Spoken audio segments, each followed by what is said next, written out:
start out by reading my introduction. I've personally gone through many storms in my life. I know that seems cliche, right? But it is true. I didn't understand the concepts of storms when I began to encounter them. I went through my first major storm as a small child. This storm seems to have been the antecedent to set the trend for a lifetime. And while I can't explain why I had so many traumatic trials and events throughout my life, I can say this, but God. Sure. Over the years, I've heard songs that refer to or tell stories about the many storms in life. One song in particular that I heard and sang in church many times as a youth was He's Sweet I Know by A. Jackson. The songwriter paints the picture of a storm clouds rising and strong winds blowing while Jesus protects him from the storm. A second song that comes to mind is One More Sunny Day by Miss Leontine Dupree. As a teenager, I led the song and I would sing, if the wind never quit blowing, all right, or if the gray clouds always cover the sky. all right. During our church services, I would hear members giving testimonies about their storms and everything that they went through, whether they were related to illnesses, finances, or whatever, and rejoice on how God sustained them and brought them through.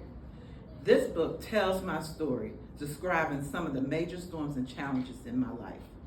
It also includes how God sustained me and helped me to overcome. And there are some cases that I'm still striving to overcome.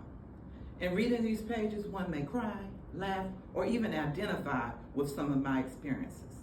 Some may even rejoice with me and how God's goodness and mercy has impacted my life and continues to do so. While portions of the content in this book may be a difficult read for some, it is truly my testimony. Telling my story is meant to encourage those who may be going through hardships in their lives.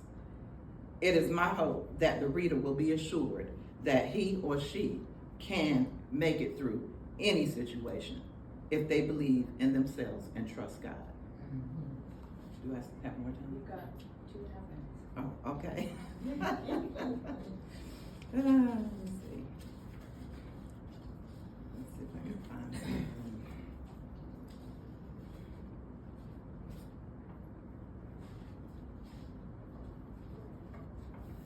Okay, my childhood and early church life. Despite having lost my mom, I think I had a pretty happy childhood. I give credit to my grandparents for that. They spent time with me and kept me engaged in church activities. When I wasn't in church or school, I enjoyed riding my bike through the woods and to my Aunt Dolores' house. That was my favorite aunt. Although my brother and I lived with my grandparents, we weren't the only people in the house. My teenage uncles lived there too. My cousins also stayed with us when my Aunt Dolores had to work. We all had a lot of fun. I was fortunate to be around close-knit extended family. I was always happy and excited at Christmas. I usually got what I wanted. My grandfather always packed boxes with special treats of fruits, nuts, candy. I learned early on that he was responsible for filling the boxes and not Santa. One Christmas Eve night, I peeked in the kitchen and I saw him at work. My Uncle Wes told me that I was a keen observer.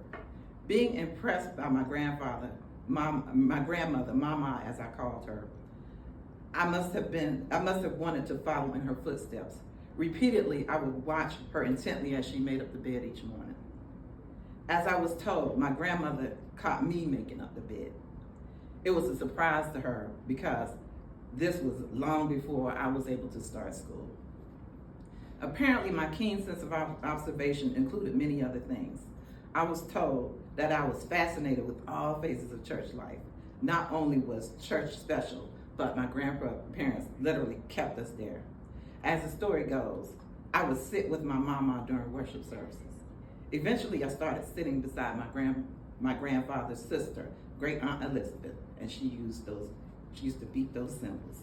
I watched her and somehow I learned how to beat them too. All right.